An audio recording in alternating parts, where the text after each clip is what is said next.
Hello,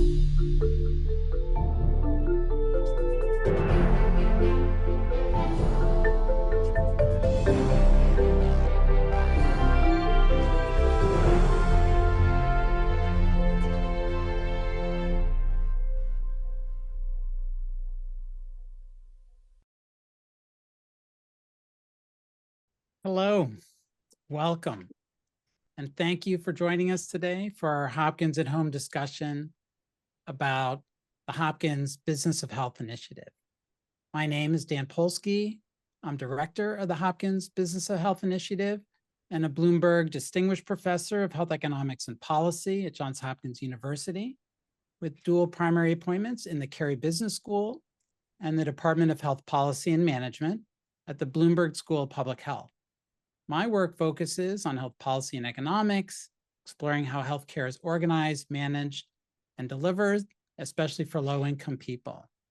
My work as a leader in the Knowledge to Action and Business of Health cluster, which I'll discuss briefly, addresses the pressing social need of achieving better health outcomes in light of ever-rising health spending.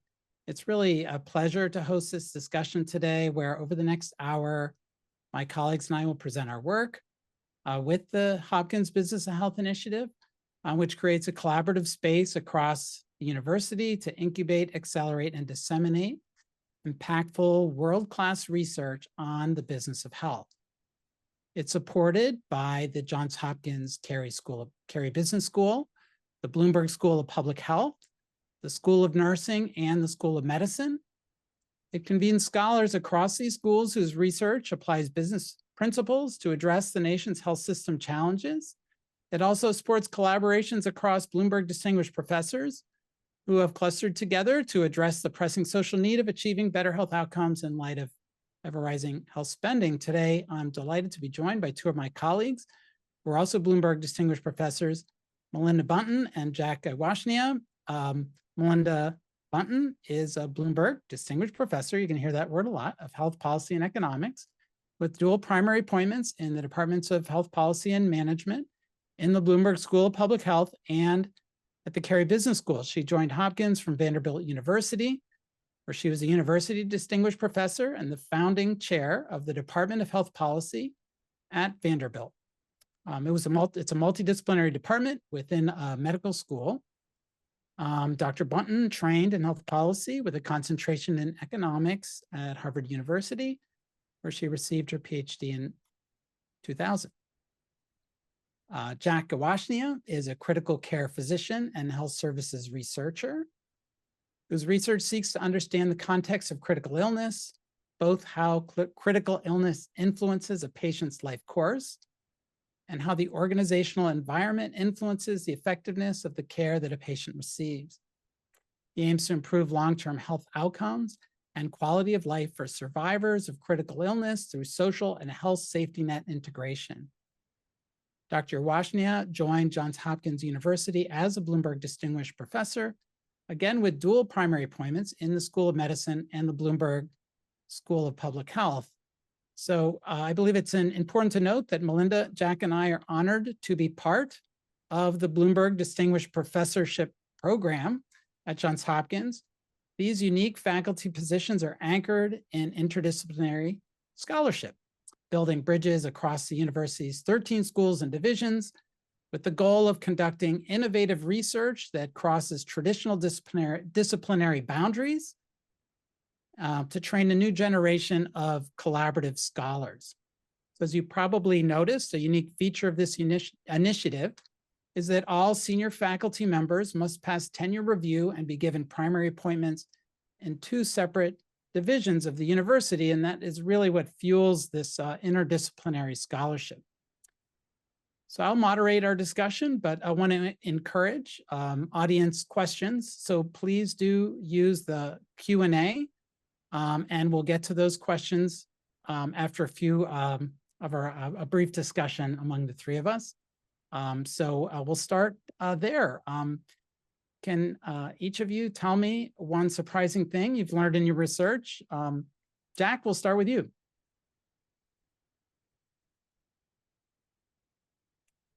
Thanks so much, Dan. And sorry about the muting error there. I'll pull up some data in the background while we're talking. So I'm a practicing ICU doc, and for me, I've spent much of the last year sort of thinking about the ways health equity functions in the world, but thinking I was relatively protected from it in the ICU. And so let me tell you about one way we were surprised to learn that that health inequity had been really embedded in the technology that I used on every single patient every day. So many of you guys will know about a pulse oximeter. It's a little clippy thing that goes on your finger. You get it every time you go in a hospital. You probably get it every time you go in an emergency room. And it's used to measure how much oxygen in your blood. And as a pulmonary doc, I love it. It tells me without needing to stick a needle painfully into your artery, how much blood's going on, how much oxygen in your blood, and whether you're getting enough. Oxygen's really easy to give people. And so it's really dumb when we're not giving somebody who needs it enough oxygen because that's bad for your brain. And we use it all the time. We use pulse oximeters in triage. We use it to titrate the amount of oxygen we're giving you in a hospital. On every one of my mechanically ventilated patients, they are continuously monitored with a pulse oximeter, and it's the first line thing we use to understand in our sickest patients how we're doing it.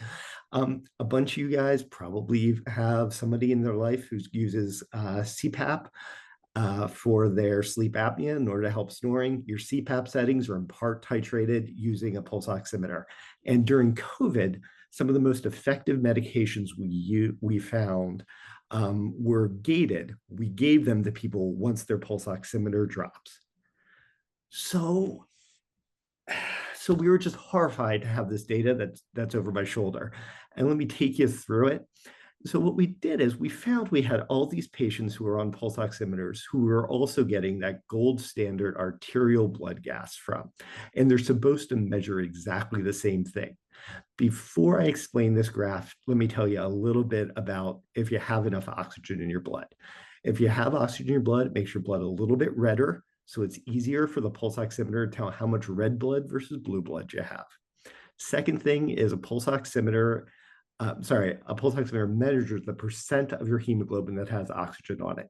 And that percent should be above 88, ideally above 92.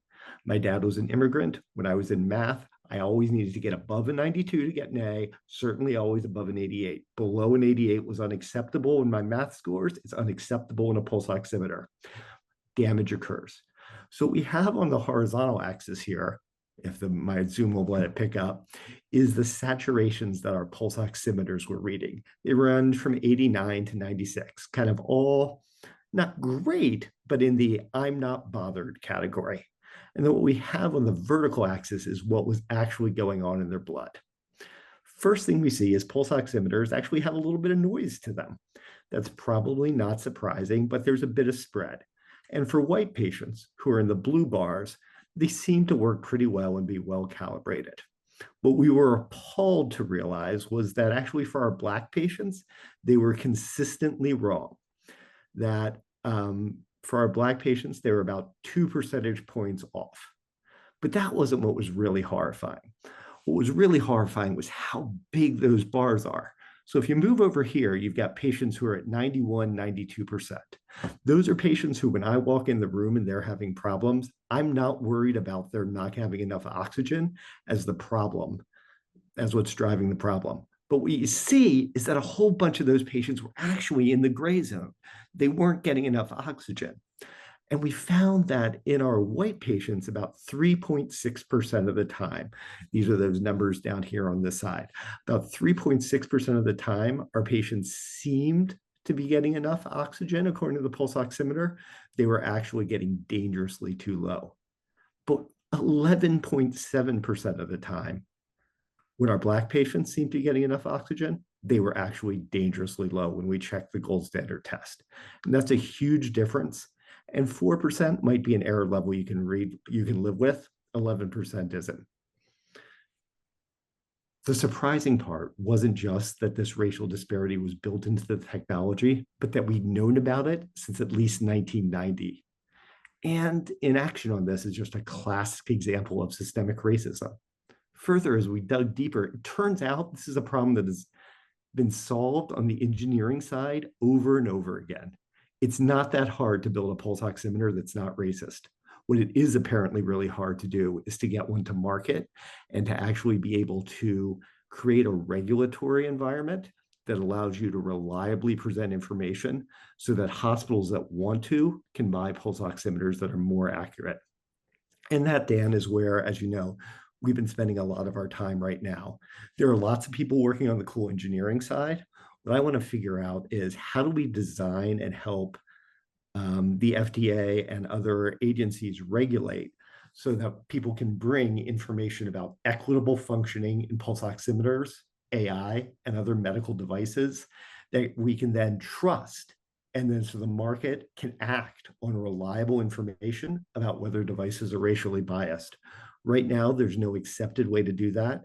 And so we show data from 35 studies that say, hey, your devices are biased. And the three companies that own the entire market go, nah, we don't believe it. And there's no way to actually force an arbitration to let the market function. It feels like what we need is a crucial regulatory framework that'll let us explore equity and reward companies that function equitably. You know, I could talk a lot longer about this, and sometimes I've talked your ear off about it, but I know you want to ask Melinda the same question. Thanks so much, Jack. I mean, the work you're doing is of such high impact, and we thank you so much for your work. Melinda, what about you?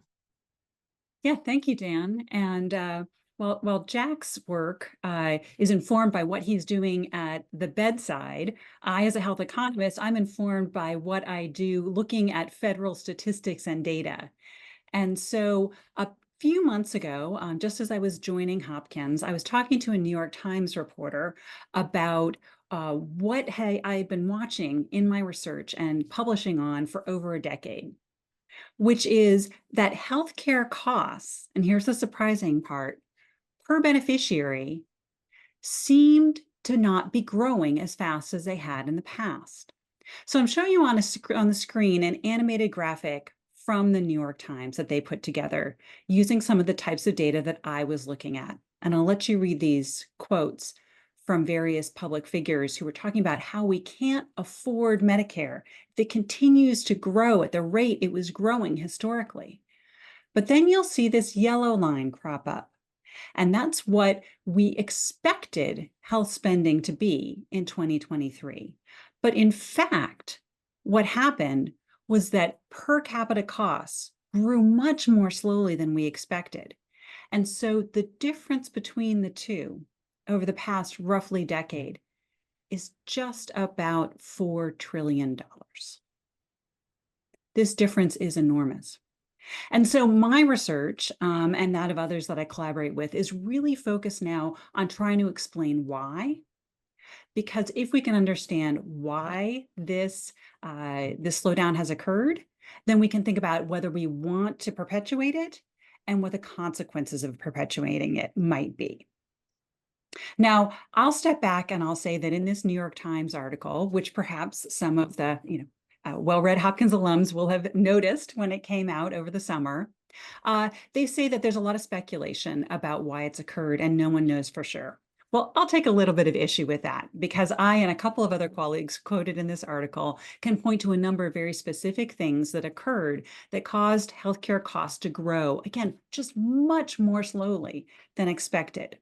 And they include very specific decisions that Congress made, some of them as part of the Affordable Care Act, which is commonly known as Obamacare, and some of them due to subsequent legislation, to slow down the rate of increase in prices paid to healthcare professionals and healthcare facilities. Things like slowing down the rate of increase in what we pay hospitals and doctors.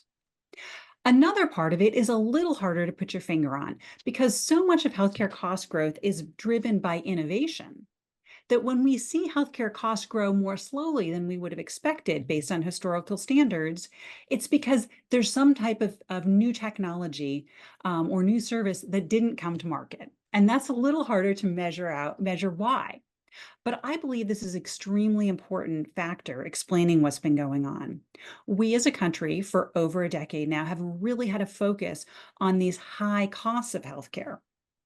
And please don't misinterpret what I'm saying to mean that healthcare costs are not high or unaffordable for many. They're just not as high as we thought they would be. But anyway, so back to this point, that focus on value has changed the business of health, if you will. It has changed what people making capital investments and R&D investments and decisions about how to go to what to study in school and what specialty to take on. And all of those things have together with those changes in pricing strategy influenced the trajectory of healthcare spending growth. And so I'm embarking on a new phase of my career here at Hopkins, and I'm focused on unpacking all the specific reasons that have contributed to this healthcare cost growth slowdown and whether or not we can perpetuate them and maximize the value that we get out of our spending as a country. So I actually want to take this opportunity, Dan, to ask you the same question because you're the moderator, but I know you've turned up all kinds of interesting things in your research lately too. Thanks, Melinda. And, I even prepared a couple of slides, thinking that maybe you'd ask me that question. And some of it really is picking up where you left off in that much of what has happened in the past 20 years to address this ever rising health spending are a number of innovations. And a lot of those innovations were engaging the private sector in thinking of solutions that might drive more efficient healthcare spending. And so I'm going to pull up a handy dandy slide here, which shows, and the time period here is very similar to where we saw this break off in rising healthcare spending. So many people that are listening are on Medicare or have loved ones that are on Medicare, the public health insurance program for people over 65. What is less known about this public health insurance program is that as of 2023 on this chart, the majority of people insured through the Medicare program have a private health insurance plan. This is a publicly sponsored insurance program that is delivered. The majority of people have it delivered through private insurance. This is called Medicare Advantage. So as we've had this major transformation in how we deliver this public program, so many people on it are extraordinarily vulnerable. It's our elderly population. The question is this too much, too little, or just right? And so one of the ways that, as a number of ways that we're looking at this as a team of researchers here at Hopkins, but one of the ways that we've been looking at it is, what does Medicare Advantage do differently? One of the things that they do differently is, unlike traditional Medicare, you're restricted in terms of which providers you can go see. Your provider network is restricted. You can't just go see any provider, and it's paid for by your insurance. They also have differential cost sharing to try to steer their beneficiaries towards these providers, which they've selected to be in their network. So the question that we're asking is, if this is the major way that Medicare Advantage is different than traditional Medicare,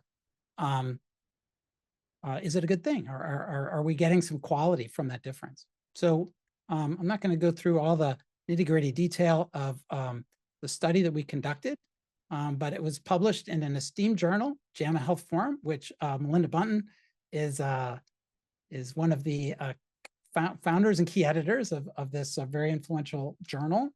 What we did is we looked at the doctors that these Medicare Advantage plans were steering patients to, and it turns out it's not.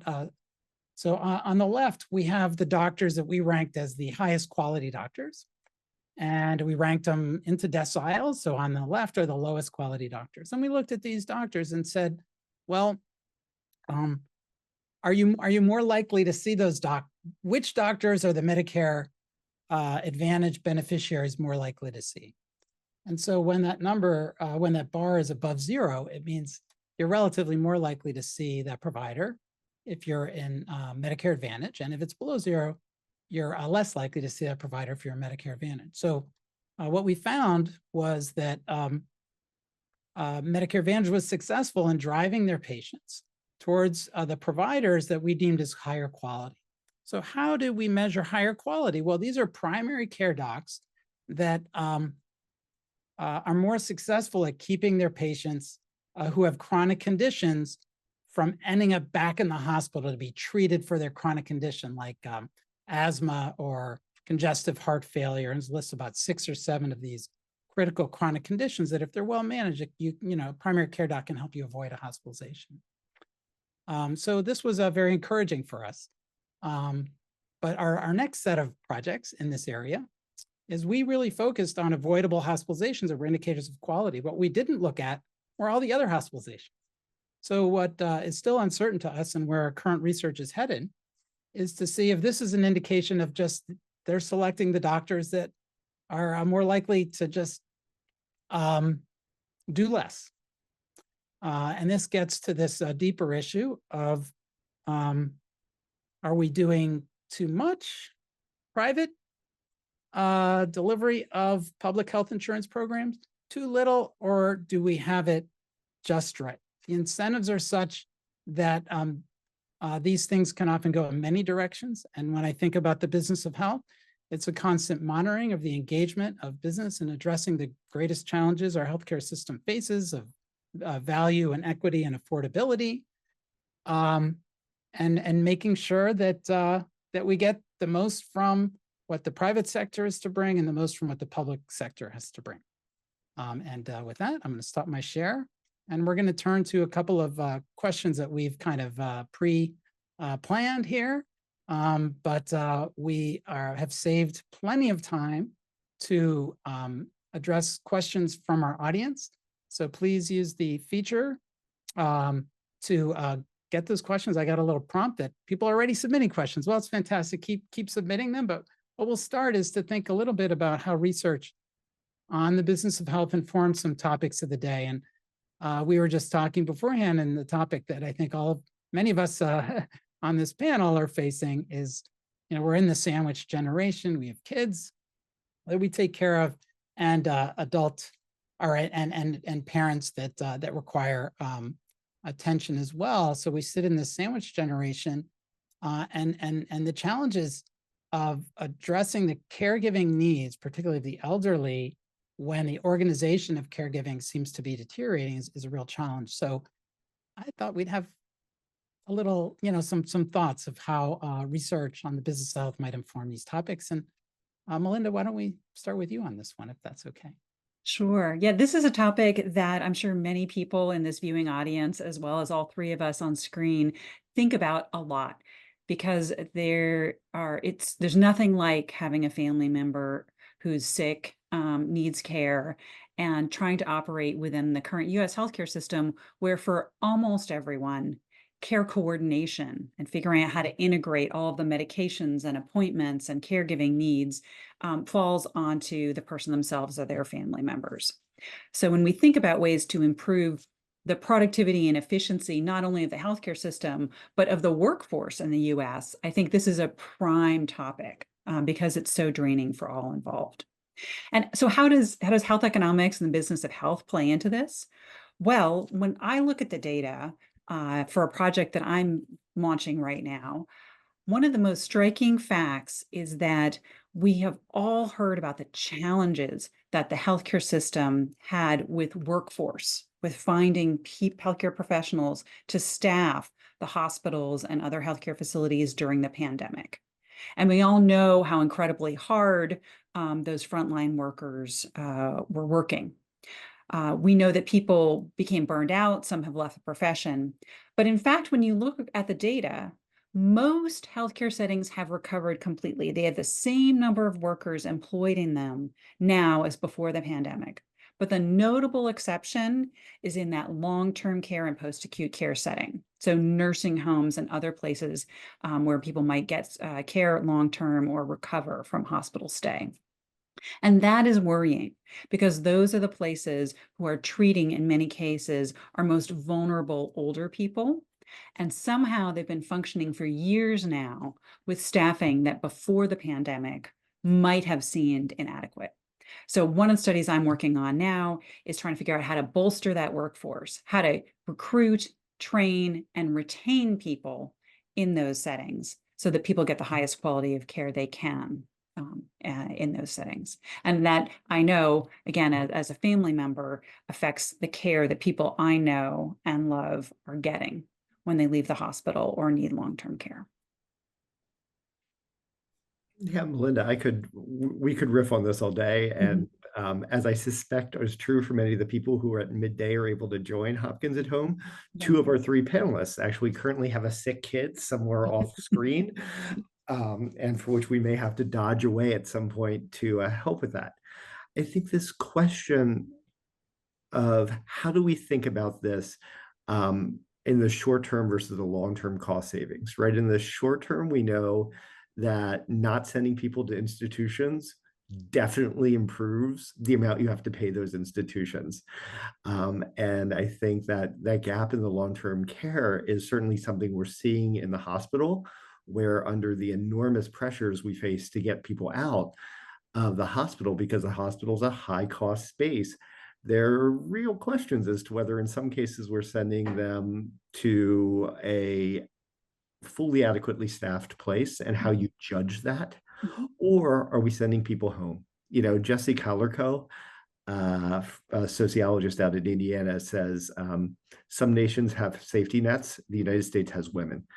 And asks the question how often we end up really depending on family members in particularly gendered ways, and in ways that will also vary across class and race, to provide the care that in the short term may be cost saving, but in the long term is essential to full recovery and getting people all the way back. It's one of the things I find so fascinating about your and Dan's work, is that it's rooted in that, not just where are they next week, but did we get all the way back to the kind of health that they want a year or two from now? Dan, I could go on, but I'll let you. That was really really great. I just was thinking about my mom, who was in post-acute care with delirium, and it was an important part of her recovery. And she had United Health, Medicare Advantage, and she was sent home when she still had delirium and needed pretty much 24/7 care. We didn't have that set up. She was perfectly fine when she went in the hospital. And then a few weeks later, these headlines in the news came out about how United Health and other Medicare Advantage companies were using artificial intelligence software to determine when patients get sent home from a post-acute care setting. And so we were like right in the middle of it. Well, I'm pleased to say that our STAR PhD student that I help support and mentor is now working to determine how the adoption of these AI technologies for decisions such as this impact outcomes for patients and their families. So it's just an example of how we can, or the type of work we do can have an impact as our healthcare delivery system changes in this area. And just to pick up on that, Dan, not that we want to make the whole hour about prior authorization or post-acute care, but I do find it very interesting. AI has so much promise for actually helping people to make better decisions more quickly. AI is currently on the Hill. I'm in Hopkins' new facility on Pennsylvania Avenue, so I could look out the front of my building and look up at the Hill, where there have been some congressional concern about the use of AI for prior authorization.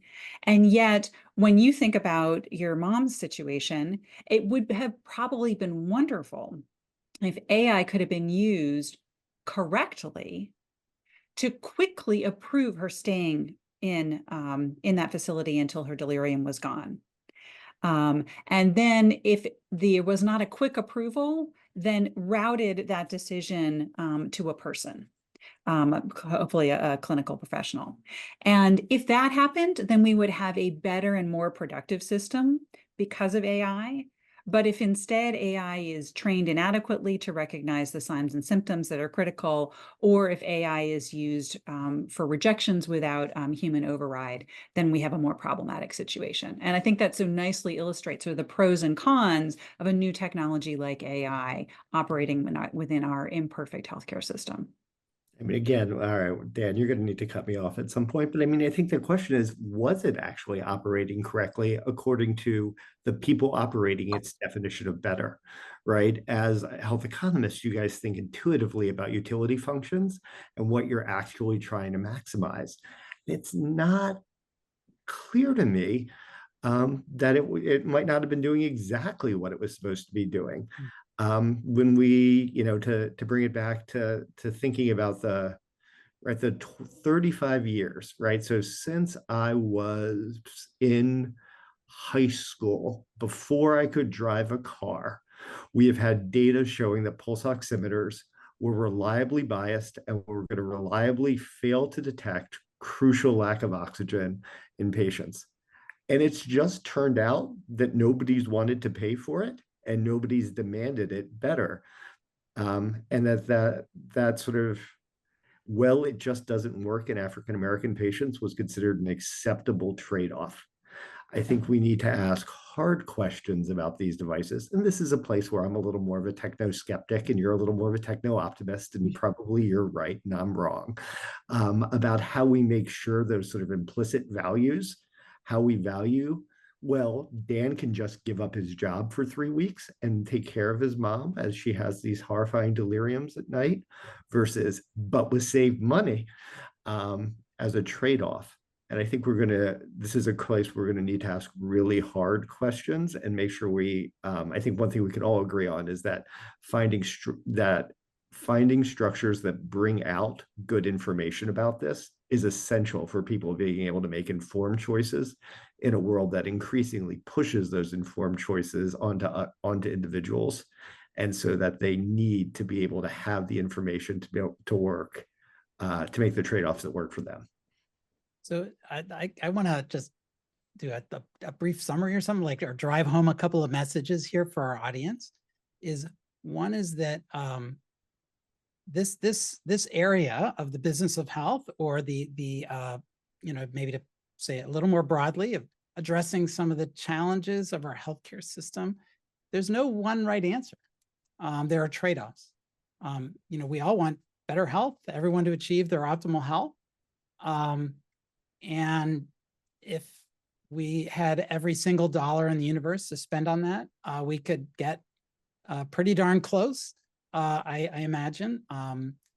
But there are constraints, and it's not just financial constraints, but our society is rife with social challenges that make delivery of the optimal health for every individual equally a real challenge. So there's so many challenges that are trade-offs. Should we move in the direction of addressing cost concerns and embrace the incentives that might lead to early discharge, or should we keep people in the post-acute care until their sons say it's okay for their dear mom to go home? These aren't easy questions, and it's often extremely felt deep in your heart. And so one thing about the Business of Health initiative and our cluster that we have here, bringing Bloomberg Distinguished Professors together that are all focusing on related questions and can come together in a forum like this to bring their unique perspectives to challenge each other and think about new solutions, is really what was intended when the president of the university and the funder of the Bloomberg Distinguished Professorship Program funded this phenomenal opportunity for Johns Hopkins University. It's still early on in the development of these clusters, and hopefully this gives the audience a flavor of where we're going with our particular collection of scholars, and our forum for bringing people together onto the Hopkins Business Health Initiative. But there are a number of other clusters that are forming in very disparate fields as well, including a new initiative related to AI. So just a little advertisement and plug and messaging for where we're headed. I didn't mean to take us off the many topics that are kind of many threads we're opening.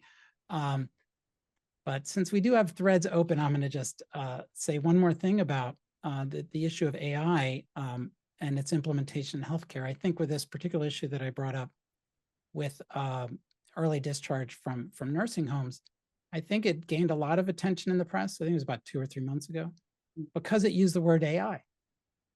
Decision tools have been in existence for quite some time that support decision-making around questions such as the one that we're talking about here. But because it included the word AI, it became like a real super hot topic. And in some ways, it's really important because it can supercharge issues that are already built into the system. It's not AI itself that is at fault. And I think again, we're talking about trade-offs. It's important to bring the scholarship together in this area and many others to think about how to best implement AI for advancing health of our nation and around the world. And there is no simple answer. But I also don't think anyone's going to get rid of AI, nor should we. And there's a lot of opportunity to get the most out of the best that these new technology has to offer. Jack. I was going to say, Dad, just to riff on that I think one of the things that's been an emerging trend in scholarship, and that both of your work embodies, is the idea that it's not just, right, formally we talked about heterogeneity of treatment effects, right? And that it's not just that on average does it make things better, but really understanding who are the winners and who are the losers. You're both economists, so you deeply believe that essentially every actual thing has to have winners and losers, that there are no free lunches. I'm a doc. Sometimes I think actually that we can make everybody better off for a little bit by reducing just complete waste in the system. But regardless, we know we have to look. And we also know that we have to be thoughtful and really embed meaningful partnerships so that we can figure out when things are going off track, right? That really compelling rationales exist all the time, but no plan survives first contact with the enemy, and often the enemy is the real world. And so thinking, and one of the things that's so exciting and why I was so happy to be recruited to Hopkins was to build that apparatus for doing real-time or near real-time evaluation, feedback through things like Melinda's group down to congressional decision makers. And so we can understand not just on average, is it a good, but really, are there winners and are there losers? And how do we potentially make sure those losers are supported back up to be able to do well?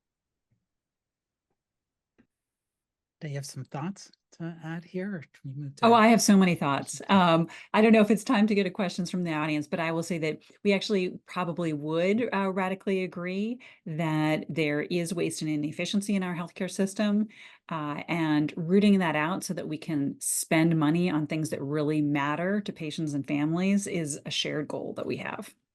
Although even then, right, like you say waste and inefficiency, some of my colleagues say boat payment. It's a real, right, like Yes. everybody's waste and inefficiency is always somebody else's. Somebody else's income. Yep. And you want to take us to an audience question? Yeah.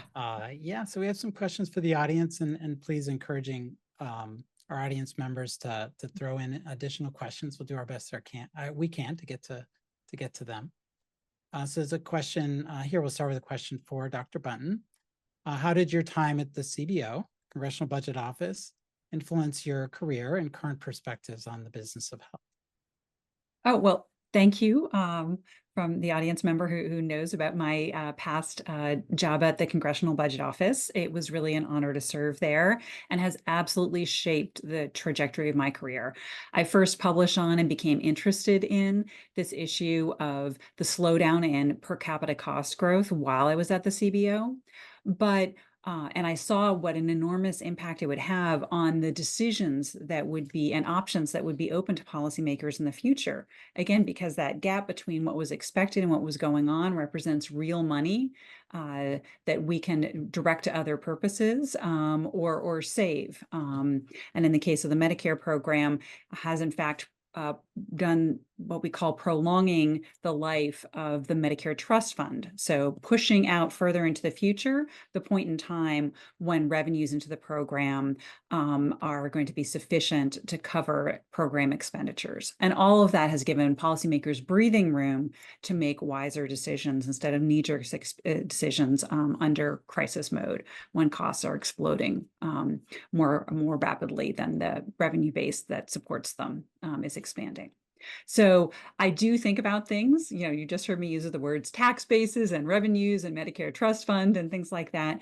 But being at the CBO also exposed me to the entire range of ideas about how to improve health and healthcare that were being considered by all 435 members of Congress, and they are wide and disparate indeed. And so it was a great experience because I got to dig into all of those different types of issues, work with policymakers and their staffers who were genuinely interested in improving healthcare for Americans. It was eye-opening, has definitely informed all of my research. I will also say that working with members of the executive branch also gives you a real perspective on how to actually implement policy. So we can dream up things, members of Congress can dream up things, researchers can dream up things, but can they actually be implemented? And the way that they're implemented, will it actually make a difference? That is another perspective that I got from my time in government, which I try to reflect on regularly. Thanks, Melinda. The next question directed to you, Jack. An audience member found as did I think all of us, the pulse oximeter data findings to be quite scary. So this individual worked with primary Black and Brown residents of Washington, D.C., and wonders how might Johns Hopkins address this problem outside of the mentioned regulatory and product design changes needed. What about other educational and workaround tools? Yeah, it's a great question, and it's one I've struggled with, right? Because in my heart of hearts, I'm a bedside doc. I just got off service on Sunday, and I want to know some way to be able to manage this. The short answer is there's nothing we can do. That this is a systemic bias for my entire career and the career of every single other person in healthcare who has used pulse oximeters, that has forced us, to the extent pulse oximeters are useful, to provide inequitable care. And there is no, I can just do a race-specific correction or do some other workaround. It's just, they're noisier in one population than they are in other folks. And so we need systemic fixes for a systemic problem. And of the things that have been so hard for me to get my head around, and that sort of drive, part of why this, my frustration and continued attention to the problem, I got a paper out of it in 2020, but it's 5 years later and I'm still working on it, is because this isn't something that people of goodwill can individually work around. It's baked into this way we do triage. It's baked into the devices that I have to use to provide care. And it's going to be baked into every AI early warning system and every AI triage and discharge system that uses pulse oximetry as a component. So what are we doing in the meantime? So the first part is insisting on keeping our eye on the ball, that this is a systemic problem that needs a systemic solution. And there are few places as good in the world to do that as Johns Hopkins. That dome and that name carry a lot, and the ability to be a part of this incredible team is why I came here, because we can keep the pressure on here in a way that might be harder at other institutions. The second piece is reminding clinicians and empowering clinicians to not get obsessed with the number. That if the patient who you're caring for looks like they're hypoxemic, believe they might be hypoxemic. We forget that because pulse oximeters are so ubiquitous that we want them to be perfect. But when we stop and ask, we know every test has positive and negative errors, and working to help develop workarounds for those. And so that involves education, that involves going out and pounding pavement and pointing to the graphs and saying, hey, this was a problem for me in bed 51 the last time I was on in the ICU. It could be a problem for all of us. Let's think about how we do it. Well, at the same time, asking how do we force our hospitals and the people who actually buy pulse oximeters, right? I don't buy pulse oximeters. I use whatever's on in the hospital when I get there, to make sure that they're willing to value equity and create a market for this, so that when somebody brings the right device to market, we can let the power of capitalism reward them. Dan, thanks for the question. And thanks to my colleague who's been dedicating their life to serving the underserved in Washington, D.C. That's great. So the next question we'll direct to Melinda, because I think it's prompted by what she presented, but anyone I think could chime in, and it's great to get this public health perspective. To what extent have costs moderated? Have the costs that have moderated since 2010 can be linked to improved coverage for evidence-based prevention and health promotion services and improvements in public health? Wow, that is a great question, because I really wish that I could say I can attribute some of this to those things. I really wish that I could say that better prevention has globally held down costs, or that our investments in public health are paying off. I can't say that. But there is one particular thing I can say that relates to this, which is that work done by a colleague of mine has demonstrated that some part of this slowdown may be due to reduced severity and incidence of cardiovascular disease due to the availability of very low-cost drugs to treat heart disease. So that's not public health, and it's arguably secondary, not primary prevention. And that can explain part of this, just people able to take, manage their blood pressure and their cholesterol level in a low-cost way due to generics. So that doesn't mean, though, that it's not worth doing prevention or investing in public health. I think what it means is that we can't expect to save money from that, but we might get better health out of it, and that would be improving the value we're getting out of what we're spending. I think there's some low-hanging fruit that we could access with prevention. So I'll stop there because I know there are so many questions, but thank you for asking it, because I do think it's an emphasis that we should have. That was a great. I'll just add one thing from a study that we did. A couple studies after the Affordable Care Act removed cost sharing for preventive healthcare services. As an economist, we're like, well, these added incentives, lower cost sharing, we're going to see just this huge uptake in preventive service use. We looked, we didn't. So it's not all about financial incentives, and cost sharing isn't the for me, the lesson there is that cost sharing isn't really the primary barrier for people with insurance to engage in or not engage in the type of prevention services that are covered through health insurance, and something that requires further investigation into behavior and access to care. There's so many issues that need to be addressed to increase preventive service use. It's part of, right, Dan, why we're working with our colleagues, Kathy Sutcliffe and Kathy McDonald, to help grow the implementation science capacity, right? That as economists, I hear you call these transaction costs, that just finding the information about what you're newly eligible for and making sure it actually gets used is just so hard. The molasses part of everything we're doing. And so finding a healthcare system that can deliver new benefits to patients as nimbly as a finance system can find ways to arbitrage off any extra revenue that might be aware is a real challenge. How we think about equaling the scales to make sure that folks can get the most value. Because Melinda's right? Like the cardiovascular success story is just an absolute success. Or if you think about the way HIV in my career has gone from being this utterly devastating disease to sort of, in a lot of ways, if you're in the hospital, an annoying chronic disease we need to know about, but that AIDS has essentially disappeared in so many of our hospitals from being a central part of what internal medicine did, that if we can deliver the care, there are enormous benefits, but can we deliver the care? I'm going to switch to this next. It's a comment and a very broad question. So I'm gonna throw it out there, and we'll see what if we can come up with a good answer here. It was I'll just read it. I really appreciate that explicit statement of conflicting criteria that are being optimized revenue, cost savings, health outcomes, and what the various tipping points are. I think the same can apply to so many values and services that have social impact, healthcare, education, et cetera. So now to the question, do you have any thoughts on how AI might similarly work into other areas like those, healthcare, education? Or do you have fellow BDP colleagues that are looking into some of these broader questions on AI implementation?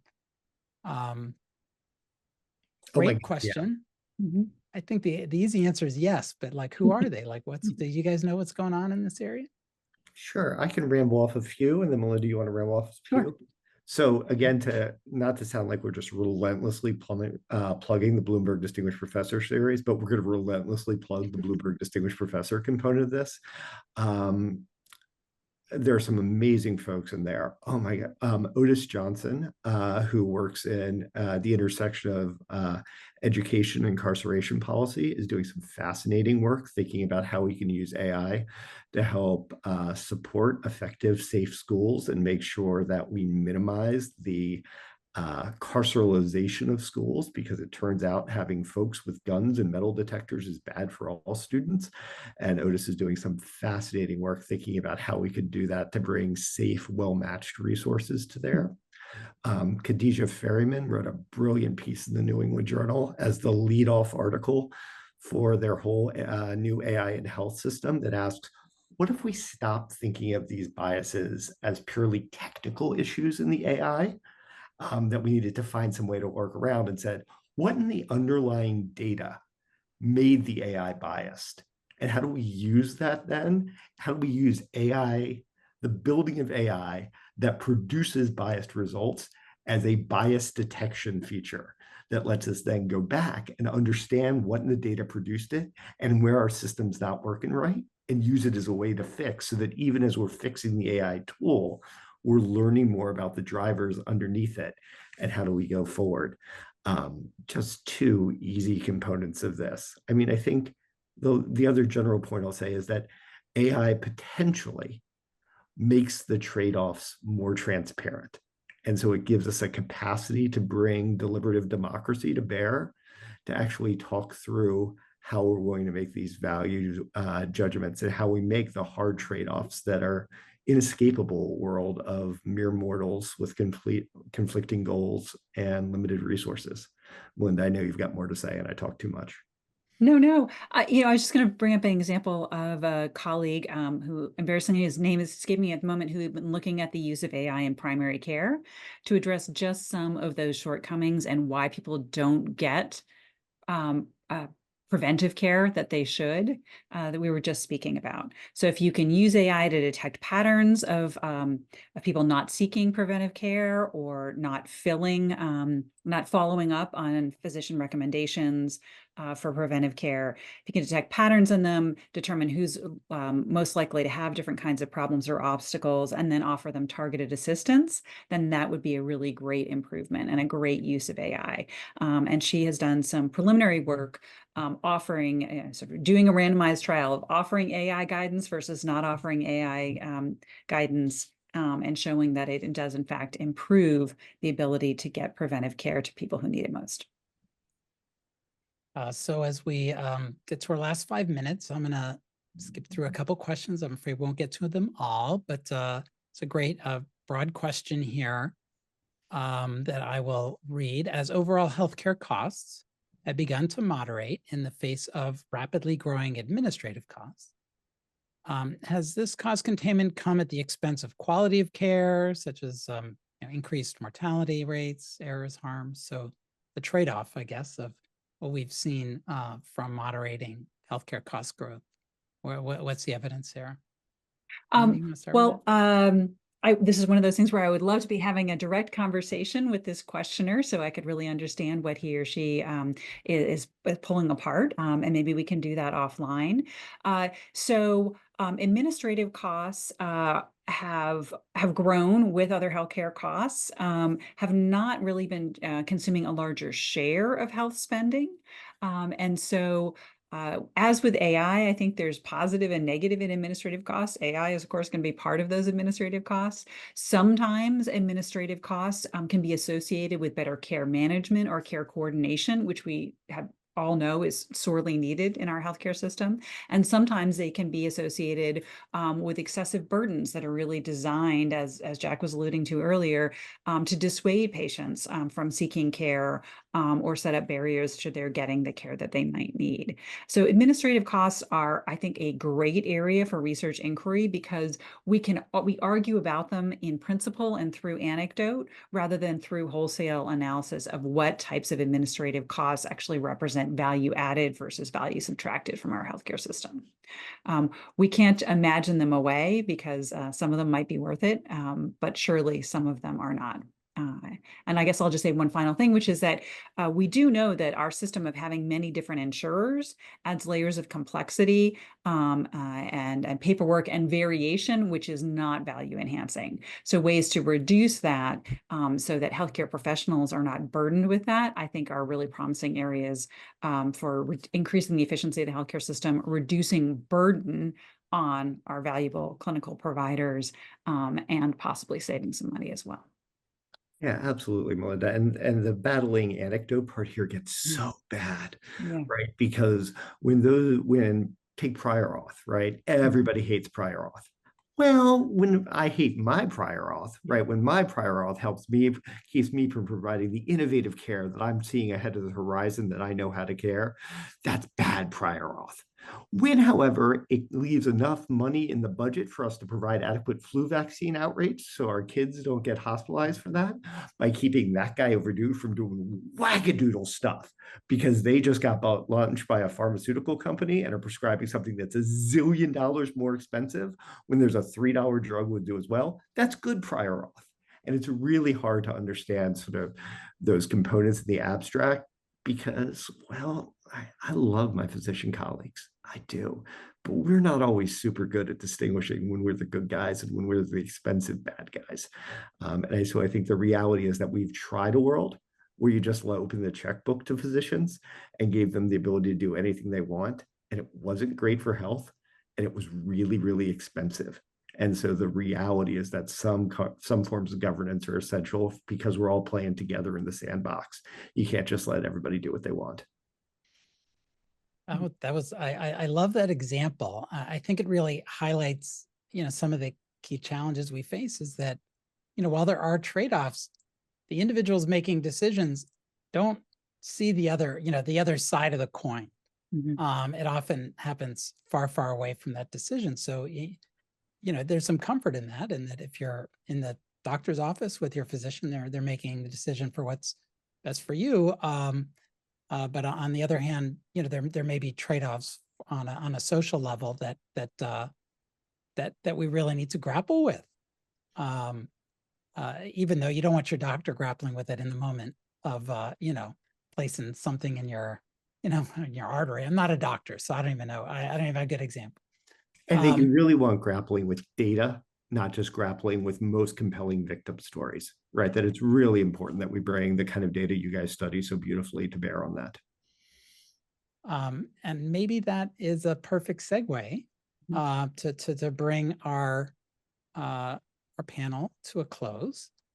So I want to thank the two of you, my dear colleagues, Dr. Washnia, Dr. Bunton, taking your time to come together to have this discussion. Hopefully it was as fun for the two of you as it was for me, but most of all, hopefully it was fun for our audience. So I'd like to thank our live audience who tuned in for our conversation. If you want to share or rewatch our program, it will be made available on the Hopkins at Home website and the JHU YouTube page in the coming days. So please share with your family and friends. If you're interested in learning more about our work or the other research being done among Bloomberg Distinguished Professor clusters, visit research.jhu.edu.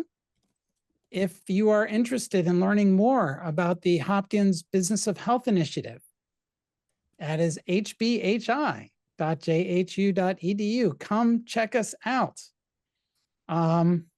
So thank you all very much. And with that, I will adjourn our panel. Thank you.